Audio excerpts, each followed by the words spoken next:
अच्छा, एक चीज़ और बता दूँ आपको कि कई बारी अगर आपसे पूछ लिया जाए कि व्हाट आर द लाइसोसोम, तो कल मैंने आपको पढ़ा दिया पूरा कंप्लीटली। अगर आपसे पूछा जाए कि प्राइमरी लाइसोसोम क्या होते हैं, सेकेंडरी लाइसोसोम क्या होते हैं, तो आप समझिएगा बात को। क्या होता है कि जब अमीबा टाइप का कोई भी ऑर्गेनिज़्म, है ना? ये फेगोसाइटोसिस का काम करता है। तो हर एनिमल सेल में हमने पढ़ा था कि लाइसोसोम पाए जाते हैं। ये तो हो गई अमीबा की nucleus. For sake of example आप मान लीजिए कि ये इसके अंदर बहुत सारे लाइसोसोम्स हैं। लाइसोसोम फूड को ब्रेक करने का काम करते हैं। अब क्या होता है जब अमीबा को दिखाई देता है कि कोई भी फूड पार्टिकल बाहर की तरफ पड़ा हुआ है ना? तो कोई भी ऑर्गेनिक ये फूड पार्टिकल है, ठीक है? तो ये हो गया फूड पार्टिकल।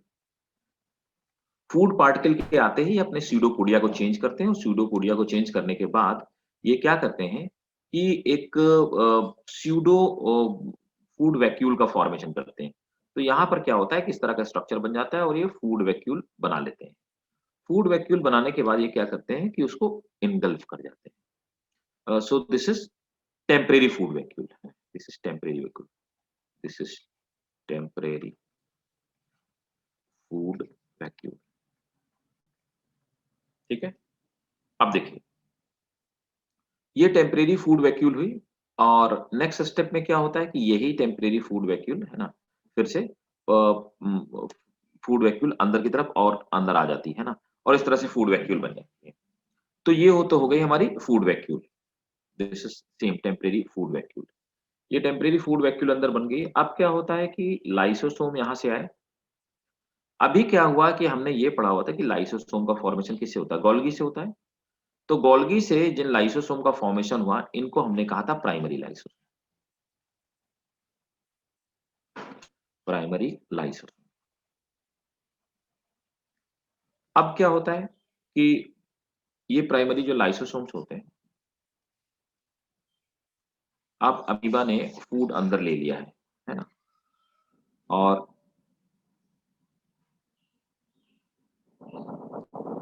इस फूड वैक्यूल के साथ में इसके अंदर फूड भरा हुआ है ना? ये जो लाइसोसोम्स होते हैं, ये लाइसोसोम इसके अंदर मिक्स हो जाते हैं, इसमें जाके फ्यूज हो जाते हैं। ठीक है? Lysosome get fuse. इस तरह के लाइसोसोम को जब ये फूड वैक्यूल के साथ वो हो जाते हैं, तो इन्हें हम लोग क्या बोलते हैं? सेकेंडरी लाइसोसोम बोलते हैं। तो लाइसोसोम जब फूड वैक्यूल के साथ आपस में मिल जाते हैं और डाइजेशन का काम करते हैं, इन्हें हम लोग सेकेंडरी लाइसोसोम बोलते हैं। ठीक है? तो इसलिए प्राइमरी और सेकेंडरी लाइसोसोम में ये डिफरेंस होता है। देखो भाई, अब आ जाते हैं, है ना? अब लिखिए वैक्यूल्स। देखो, वैक्यूल्स क्या होते हैं? तो हमें पता है कि वैक्यूल्स सिर्फ और सिर्फ प्लांट में पाई जाती है। एनिमल में वैक्यूल्स ना के बराबर होती हैं। ये मोटी होती हैं और नॉन फंक्शनल होती हैं। ठीक है? तो एनिमल सेल में vacuoles are found, but they are very small and non functional. तो ये सिर्फ नाम मात्र के लिए पाई जाती है, लेकिन नॉन फंक्शनल होती है। प्लांट में जो वैक्यूल होती है वो प्लांट सेल का सबसे बड़ा ऑर्गेनेली है। तो अगर कोई प्लांट सेल है, तो आप देखिए प्लांट सेल में मैंने आपको कई बार बताया डिस्कशन के दौरान कि प्लांट सेल में कभी भी न्यूक्लियस बीच में नहीं पाई जाती। रीजन ये होता है कि प्लांट के सेल में वैक्यूल इतना ज्यादा स्पेस ले लेती है कि न्यूक्लियस को वो धक्का देके साइड में पहुंचा देती है। तो प्लांट सेल में अगर सबसे बड़ी कोई चीज पाई जाती है वो वैक्यूल होती है। वैक्यूल में इंपॉर्टेंट चीज ये है कि इनिशियल लेवल पे जब प्लांट सेल बनती है, प्लांट सेल का फॉर्मेशन होता है, तो ये हो गई हमारी न्यूक्लियस आकर के। इनिशियल लेवल पे जब प्लांट सेल का फॉर्मेशन होता है, तो वैक्यूल छोटी-छोटी होती हैं। मतलब कि वैक्यूल छोटे-छोटे पैचेस में पाई जाती है मेरिस्टेमेटिक सेल में, ठीक है? बाद में जैसे-जैसे बड़ी होती आती है, वैक्यूल्स आपस में फ्यूज़ होती आती हैं और वो वैक्यूल्स मिल करके इस तरह की एक सेंट्रल वैक्यूल का फॉर्मेशन करते हैं। इसे हम लोग सेंट्रल वैक्यूल कहते हैं। This is called central vacuole.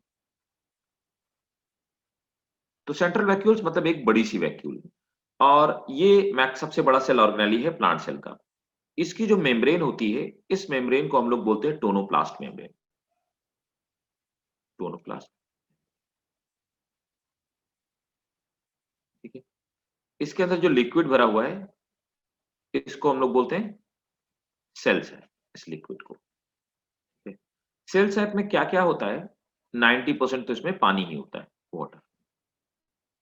और क्या होता है इसमें? मिनरल्स रिजर्व होते हैं।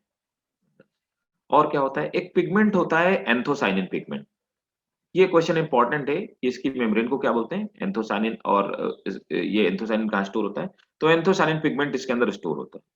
और ये वैक्यूल्स का काम होता है इसके शेप को मेंटेन रखना, टर्जिडिटी को मेंटेन रखना, ऑस्मोटिक प्रेशर को अंदर मेंटेन रखना, ठीक है ना, ये चीजें इसमें पाई जाती हैं। अब देखिए,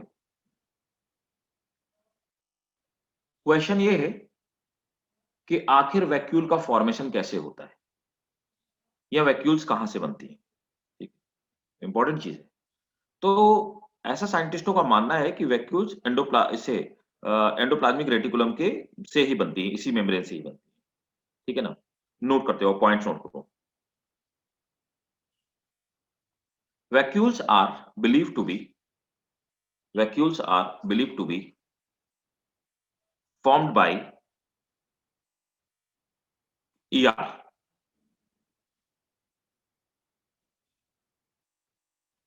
Vacuoles are believed to be formed by ER.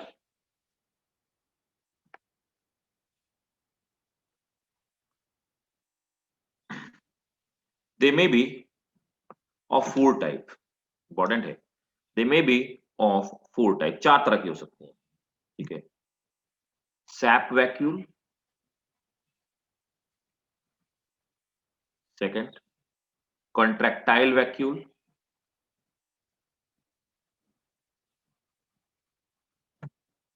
ठीक है। थर्ड फूड वैक्यूल, अभी अभी हमने देखा, फूड वैक्यूल, ठीक है। एंड फोर्थ एयर वैक्यूल, जिसमें से दो वैक्यूल मैं आपको बहुत बार बता चुका हूं। तो मेरा आपसे क्वेश्चन ये है कि कॉन्ट्रैक्टाइल वैक्यूल क्या होती हैं, जल्दी से बताइए। एक्सक्रीशन के लिए कितनी बार मैंने बताया कि अमीबा में बताया, मैंने पैरामीशियम में बताया, यूग्लिना में बताया, अभी रिसेंटली तो बताया भाई, ज्यादा पुरानी बात नहीं है, आपको रिवीजन करते रहिए भाई। कॉन्ट्रैक्टाइल वैक्यूल और उसमें रेडियल कैनाल पाई, इवन मैंने ये तक बताया कि कॉन्ट्रैक्टाइल वैक्यूल में साइड में रेडियल कैनाल पाई जाती हैं, उनका काम होता है एक्सक्रीशन। प्लीज पढ़िए। फूड वैक्यूल अभी मैंने आपको बताया कि अमीबा जो फूड अंदर लेता है, इसे food vacuole. Air vacuoles, air से भरी हुई वैक्यूल पाई जाती हैं, ये भी छोटे ऑर्गेनिज्म में पाई जाती हैं, लोअर ऑर्गेनिज्म में। और ये उनको क्या प्रोवाइड कराती है, ये उनको बायोन्सी प्रोवाइड कराती हैं। They help in in swimming, तो ये उनको स्विमिंग में हेल्प करती हैं, ठीक है ना। They are filled with air, और ये कुछ एल्गा में भी पाई जाती हैं, ठीक है, एल्गी जैसी सेल्स में पाई जाती हैं, ये इनको स्विम करने में हेल्प करती हैं, एयर वैक्यूल्स। हमें पढ़ना है कौन सी, सैप वैक्यूल्स। तो चलिए देखिए, एयर वैक्यूल्स स्विमिंग में हेल्प करती हैं, मेनली एल्गी में पाई जाती हैं। फूड वैक्यूल्स लाइक प्रोटोजोआ में पाई जाती हैं, ठीक है, प्रोटोजोआ में। दे आर टेम्परेरी वैक्यूल, अभी हम मैंने आपको बताया लाइसोसोम में वैक्यूल, ठीक है। कॉन्ट्रैक्टाइल वैक्यूल मैंने आपको बताया, बहुत बार मैंने आपको बताया, ऑस्मो रेगुलेशन में काम करती हैं।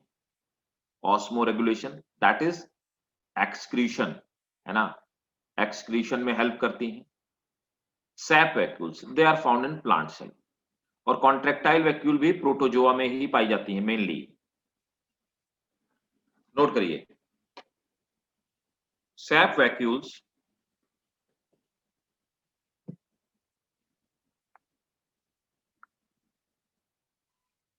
they are surrounded by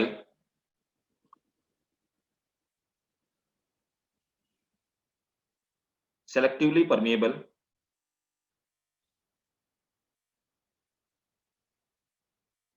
they are surrounded by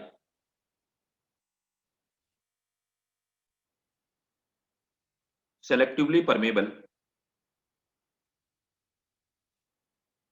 tonoplast membrane,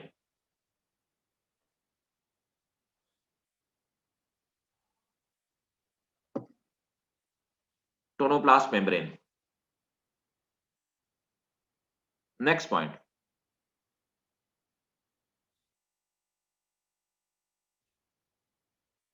a number of small sap vacuole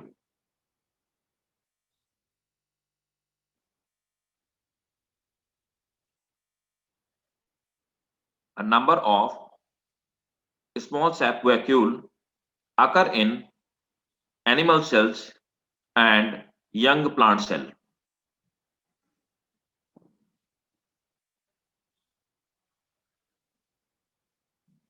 A number of small sap vacuole occur in animal cell and young plant cell.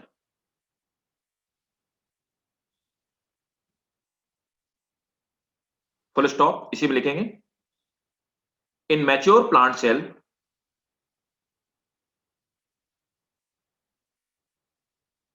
small vacuole fuse to form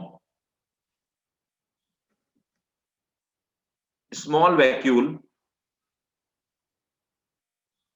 fuse to form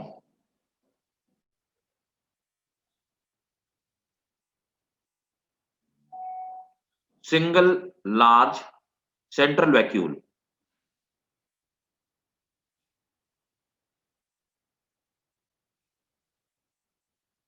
which occupy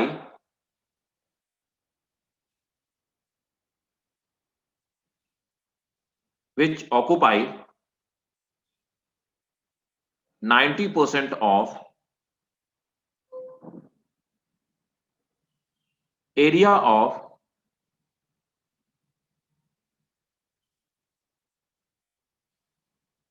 which occupy 90% of area of plant cell. Sap vacuole contain mineral salt, sugar. Sap vacuole contain mineral salt, sugars, amino acids, ester, protein,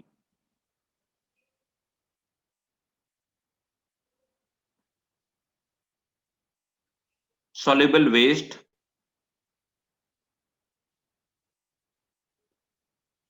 and water soluble pigment anthocyanin.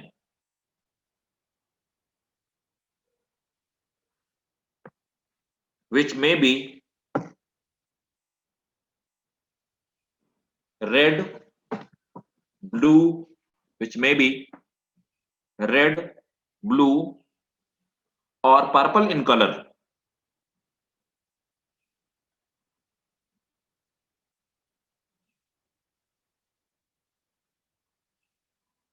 ठीक है, तो ये था हमारा vacuole. अब आ जाते हैं next mitochondria में. माइटोकॉन्ड्रिया आपको पता है पावर हाउस ऑफ सेल है ना. क्लोरोप्लास्ट, माइटोकॉन्ड्रिया, ये सब डबल मेम्ब्रेन के बने हुए होते हैं. माइटोकॉन्ड्रिया के नंबर वेरी करते हैं. जिन सेल को ज्यादा काम करना होता है उनमें माइटोकॉन्ड्रिया के नंबर ज्यादा होते हैं. जिन सेल को कम काम करना होता है उनमें माइटोकॉन्ड्रिया के नंबर कम होते हैं. पहले इंपॉर्टेंट. दूसरे इंपॉर्टेंट बॉन्ड, माइटोकॉन्ड्रिया खुद में डिवाइड कर सकते हैं और डिवाइड करके अपने नंबर्स को बढ़ा सकते हैं, है ना. इनके अंदर ये कैपेबिलिटी भी होती है, वो डिवाइड करके अपने नंबर को इंक्रीज कर सकते हैं.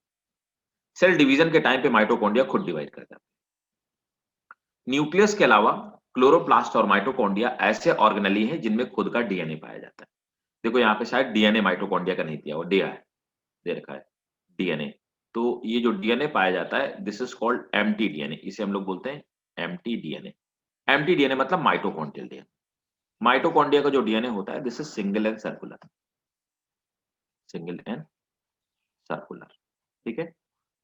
ये जो इनर मेम्ब्रेन है ये आउटर मेम्ब्रेन हो गई आपकी. इंटर मेम्ब्रेन स्पेस, दो मेम्ब्रेन के बीच का स्पेस, ये अंदर का मैट्रिक्स हो गया. राइबोसोम्स पाए जाते हैं, कुछ ग्रेन्यूल्स पाए जाते हैं. क्रिस्टी जो होती हैं इसको थोड़ा सा मैं एनलार्ज करके बनाता हूं.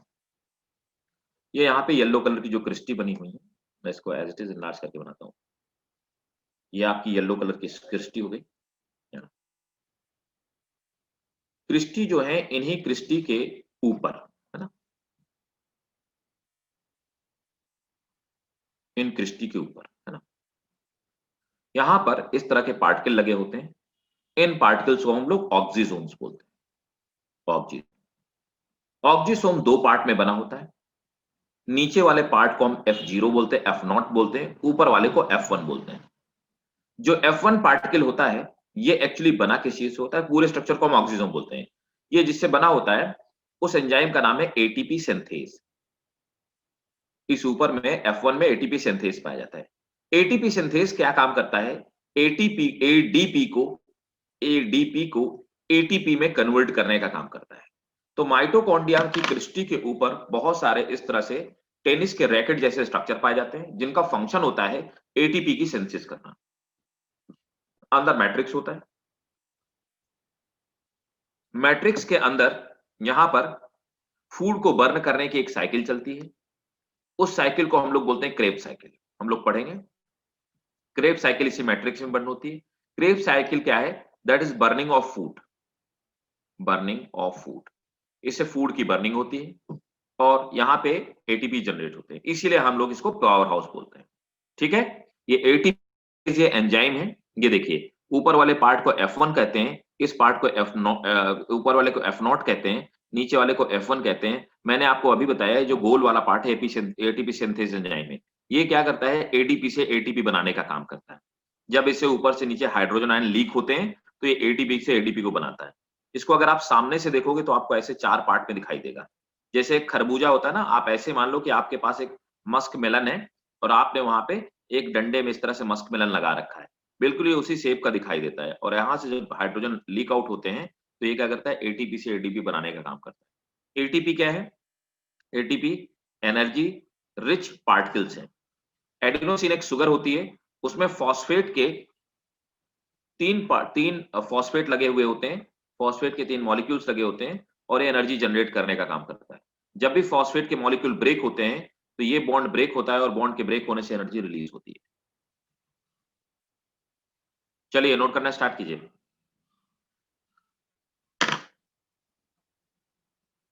Mitochondria mitochondria was discovered by mitochondria was discovered by Kolliker. बहुत ध्यान समझिएगा, माइटोकॉन्ड्रिया डिस्कवर्ड बाय कोलिकर। तो कोलिकर ने सबसे पहले इसको देखा, तो इसकी डिस्कवरी करने का जो क्रेडिट जाता है वो उसको गया। ठीक है, बहुत सारी जगह आप देखते हैं सी बेंडा लिखा होता है। सी बेंडा ने इसको खोजा नहीं था। C Benda was the person who given name mitochondria, he coined the term mitochondria. तो माइटोकॉन्ड्रिया टर्म देने का क्रेडिट जाता है सी बेंडा को। नोट करो, Kolliker was the person who first observed mitochondria. Kolikar was the person who first observed mitochondria.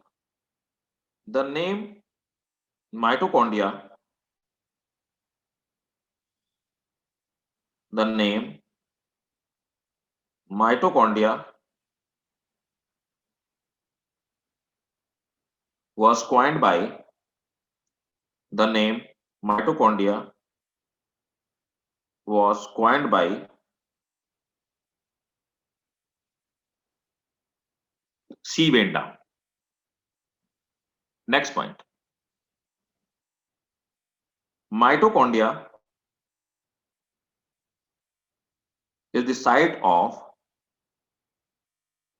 mitochondria is the site for Krebs cycle and ATP synthesis. Krebs cycle and ATP synthesis. Next, mitochondria are absent in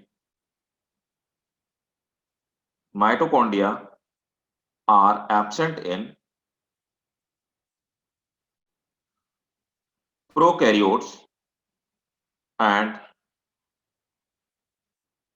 anaerobic eukaryotes.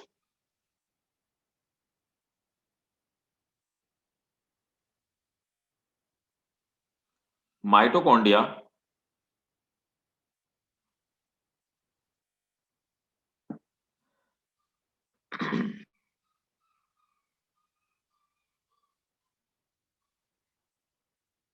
are absent in prokaryotes and anaerobic eukaryotes. Next point.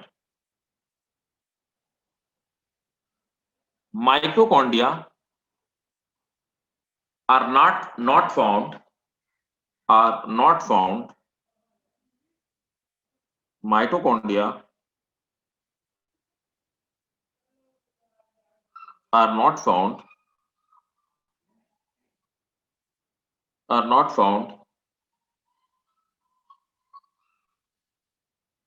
in mature RBC.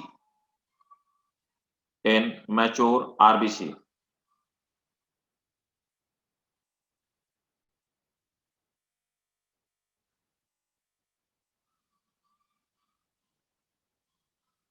Next point. During nuclear division,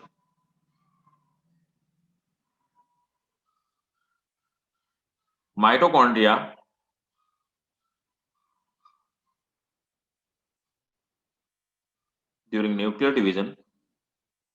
mitochondria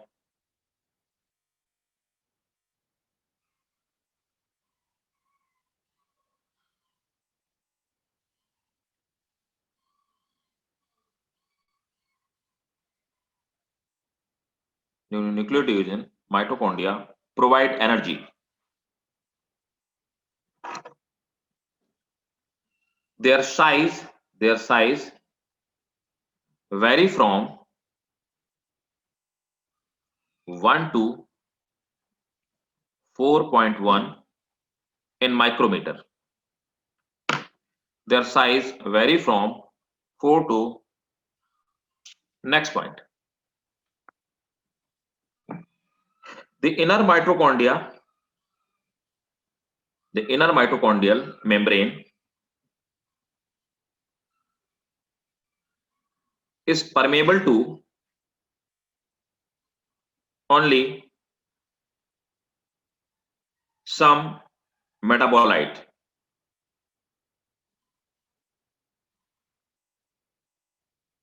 And it is impermeable to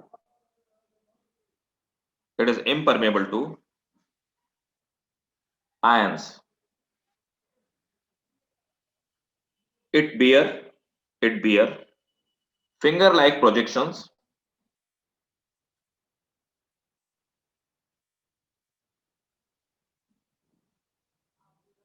It bears finger-like projections.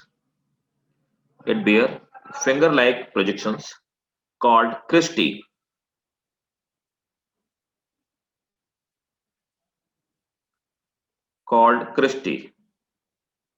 Sir, projection.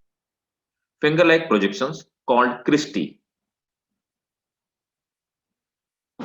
which have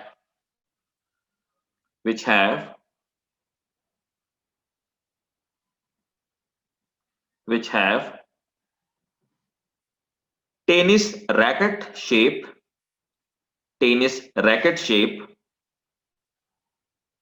particles called oxysomes. Tennis racket shaped particles called oxysomes, और इन्हीं oxysomes को हम लोग elementary particle भी करते हैं, called oxysomes और elementary particle.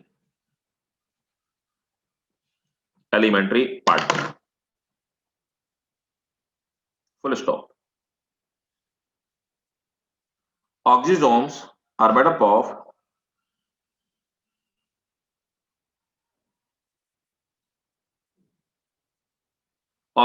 particles are made up of F0 and F1 unit. Next point.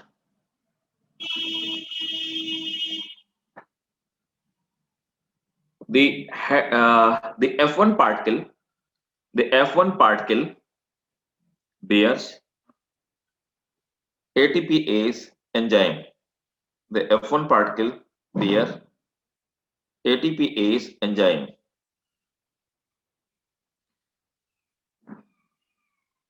F1 particle bear ATPase enzyme.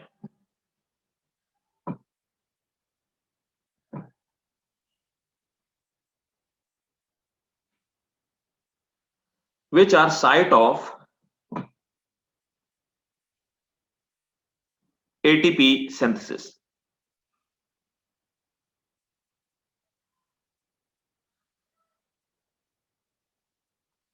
Next point. Mitochondria have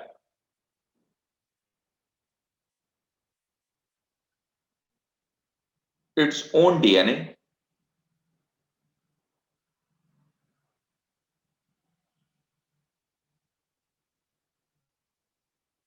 which replicate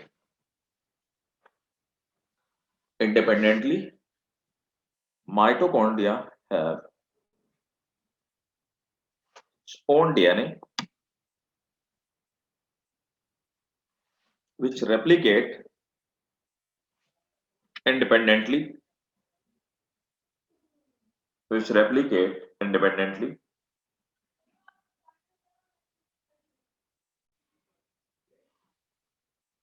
and it produces its own mRNA, tRNA,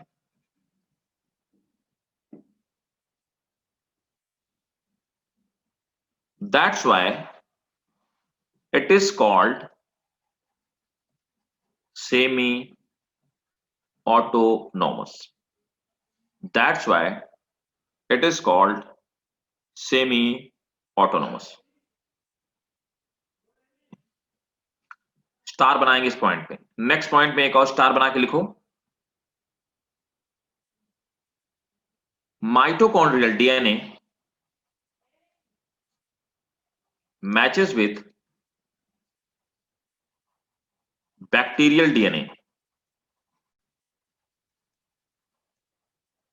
as it is circular DNA. Next point. Mitochondria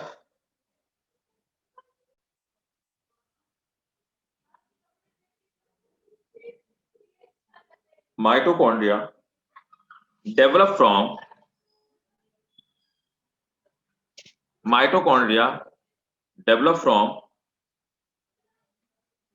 pre-existing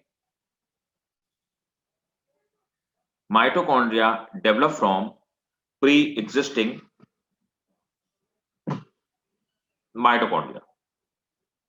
अब समझिए plastids क्या.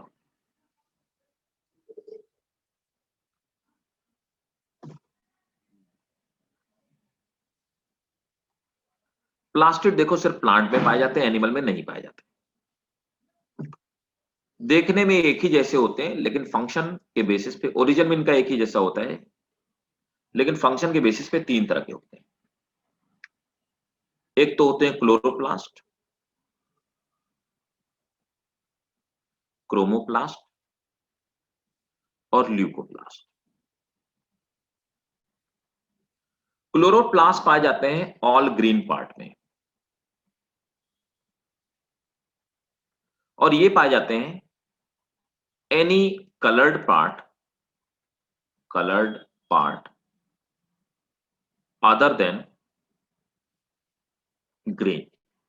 Green को छोड़ के बाकी किसी भी colour का पार्ट होगा वहां पे पाए जाएंगे. क्लोरोप्लास्ट का फंक्शन होता है फोटोसिंथेसिस. इसका काम होता है दे गिव्स कलर टू फ्रूट, मतलब ग्रीन नहीं होना चाहिए, वो हमने ऊपर लिख दिया, फ्रूट, फ्लावर्स एंड लीव्स, जो कलर्ड लीव्स होती हैं. ठीक है, लीव्स, यहां पे कलर्ड लिख देता हूं. ठीक है। ल्यूकोप्लास्ट क्या होते हैं? They are found in storage part plant. Function क्या होता है? They store food. कैसे होते हैं? They are colourless. They gives colour to plant leaves and stem. इनका सिर्फ ये काम होता है। तो प्लास्टिक 3 तरह के होते हैं। देखने में सब रग्बी के बॉल की तरह दिखाई देते हैं, सब एक ही जैसे होते हैं, देखने में अलग अलग नहीं होते। देखो ये क्लोरोप्लास्ट है, और क्लोरोप्लास्ट में ये भी डबल मेम्ब्रेन है, आउटर मेम्ब्रेन, इनर मेम्ब्रेन। देखो समझिएगा ध्यान से मेरी बात को। यहाँ पर आप देख पा रहे हैं कि ये एक स्ट्रक्चर को, ये जो एक क्वाइन है ना, तो ये जो पूरा एक ये ढेर है ना, ये जो ऐसे क्वाइन का ढेर है, इसको हम लोग कहते हैं ग्रेनम। ग्रेनम सिंगुलर वर्ड है, इन सभी को ग्रेना कहा जाएगा। 1 2 3 4 इन सब 5 सबको मिला दिए तो ग्रेना कहा जाता है। इसमें से किसी भी क्लोरोप्लास्ट के अंदर, ठीक है, 40 से लेकर के 60 ग्रेना पाए जाते हैं। इस तरह के 40 से 60 ढेर हो सकते हैं। इनमें से अगर ग्रेना के एक क्वाइन को मैं निकाल लूं, इस क्वाइन के लिए टर्म मैं यूज करूंगा थैलाकॉइड। इसको मैं थैलाकॉइड कहूंगा। थैलाकॉइड के अंदर, है ना, तो अच्छा, किसी भी एक ग्रेना में कितने, ग्रेनम में कितने थैलाकॉइड हो सकते हैं? 200 थैलाकॉइड हो सकते हैं। 2 भी हो सकते हैं और 100 भी हो सकते हैं। तो किसी एक ग्रेनम में 2 से 100 थैलाकॉइड हो सकते हैं। इन थैलाकॉइड के मेम्ब्रेन में, है ना, ये जो इसकी मेम्ब्रेन है, थैलाकॉइड की मेम्ब्रेन, इस मेम्ब्रेन में क्लोरोफिल मॉलिक्यूल पाया जाता है,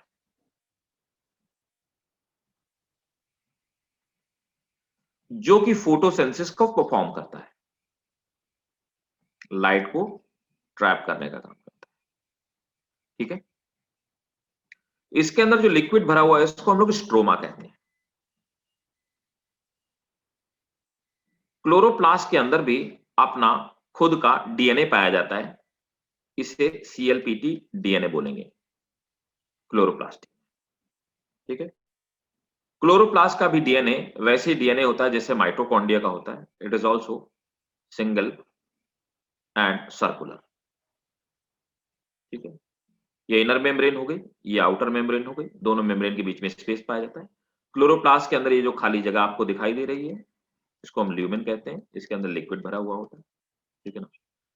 तो आप इसको ड्रॉ कर लीजिए, जो मैंने एक्स्ट्रा और ड्रॉ किया, ठीक है, वो भी आप ड्रॉ करेंगे। और आरएनए भी इसमें पाया जाता है, तरह से डीएनए होता है, आरएनए भी पाया जाता है। क्लोरोप्लास्ट का अपना खुद का आरएनए होता है, अंदर ये स्ट्रोमा पाया जाता है। और एक क्लोरोप्लास्ट दूसरे क्लोरोप्लास्ट से, ये जो पाइप लाइक स्ट्रक्चर है जिनसे जुड़ा हुआ है, ये जो स्ट्रक्चर है, एक सॉरी नॉट क्लोरोप्लास्ट, एक ग्रेना दूसरे ग्रेना से जिस स्ट्रक्चर से जुड़ा हुआ होता है, इन स्ट्रक्चर्स को हम लोग स्ट्रोमा लैमेली कहते हैं।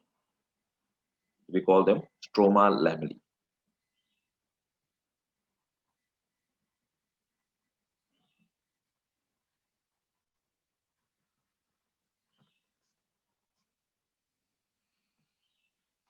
राइबोसोम्स भी पाए जाते हैं अपने इसके।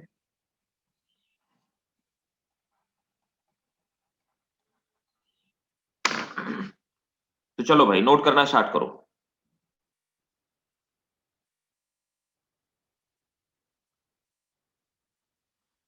Chloroplast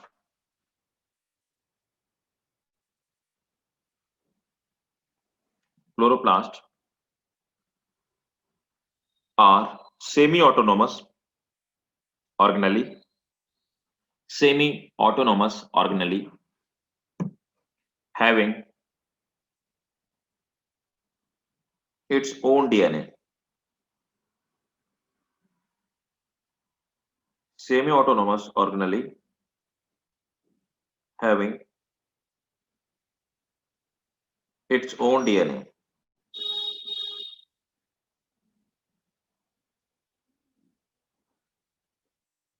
Next point. Plastids develop from plastid develop from precursor. Precursor जानते हो आप लोग?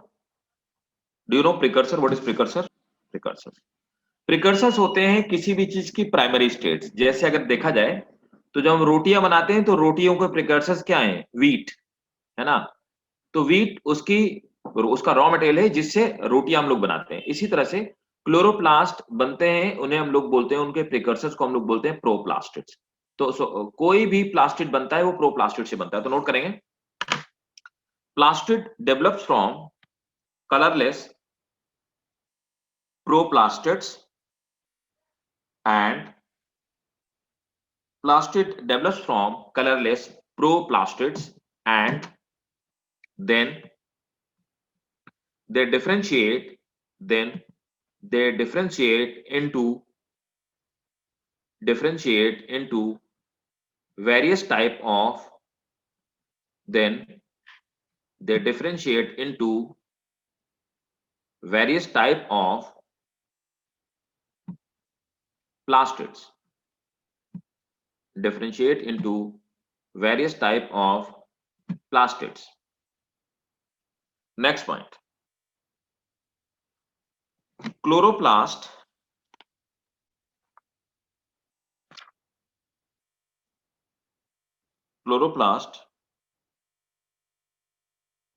are the site of photosynthesis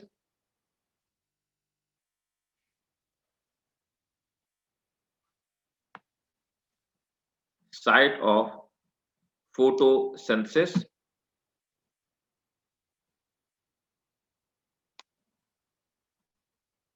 Next point,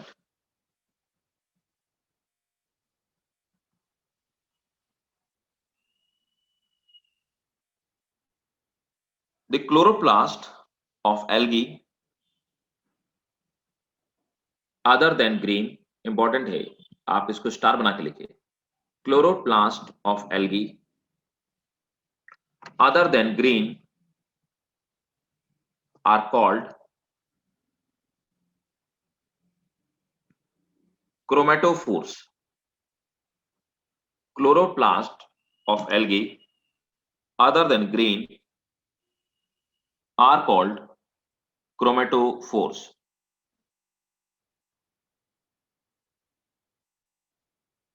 Next point, number of chloroplast per cell, number of chloroplast per cell of algae are usually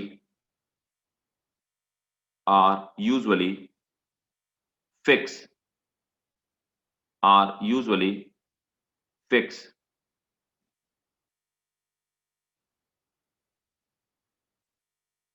Next point,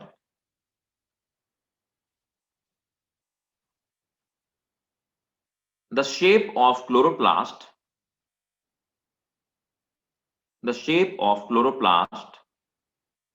vary in algae. मैंने green algae में आपको लिखाया था किसमें किस कलर के chloroplast पाए जाते हैं।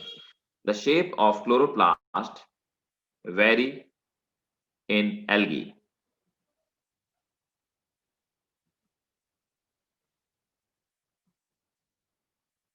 Next point, the length of chloroplast may be 4 to 10 micrometer. The length of chloroplast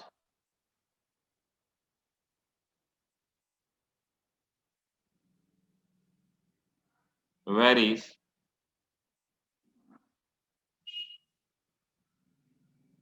4 to 10 micrometer. Next point.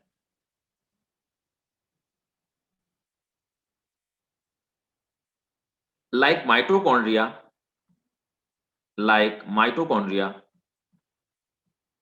the chloroplast,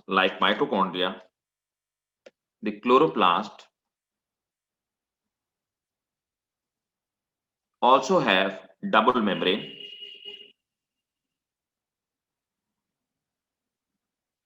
where inner membrane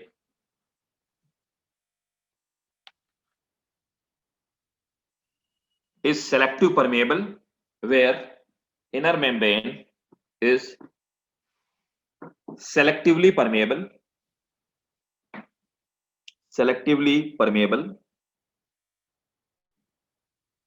and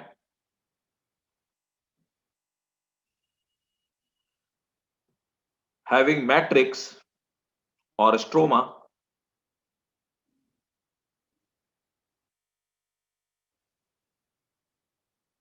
inside it.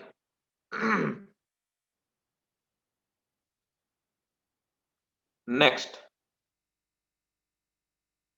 they are also semi-autonomous,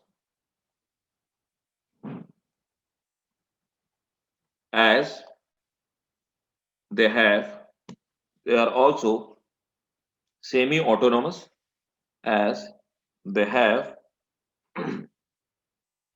their DNA as they have their DNA and RNA. Next point. The chloroplast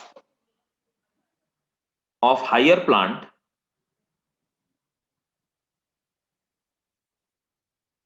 have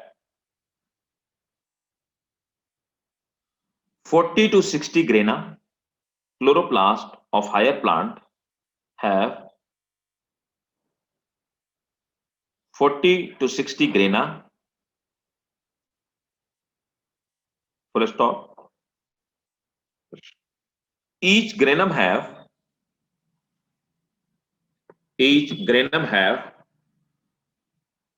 2 to 100 thylakoid. Each granum have 2 to 100 thylakoid. Next point.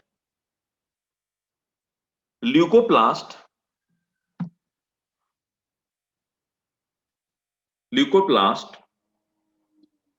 store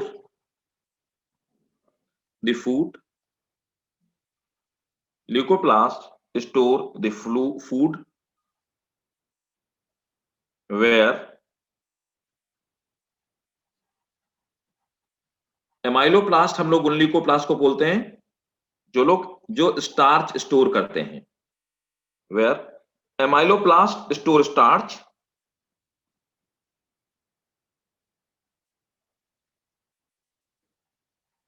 एलाइयोप्लास्ट store fat and elaioplast store protein.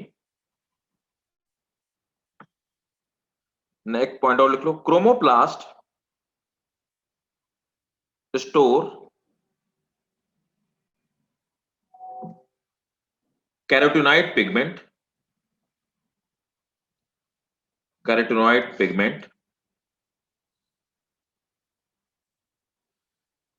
which gives color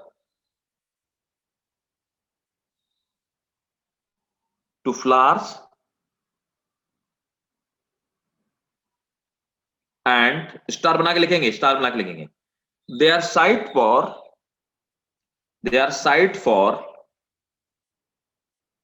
lipid synthesis and they are site for lipid synthesis. They are site for lipid synthesis in plants.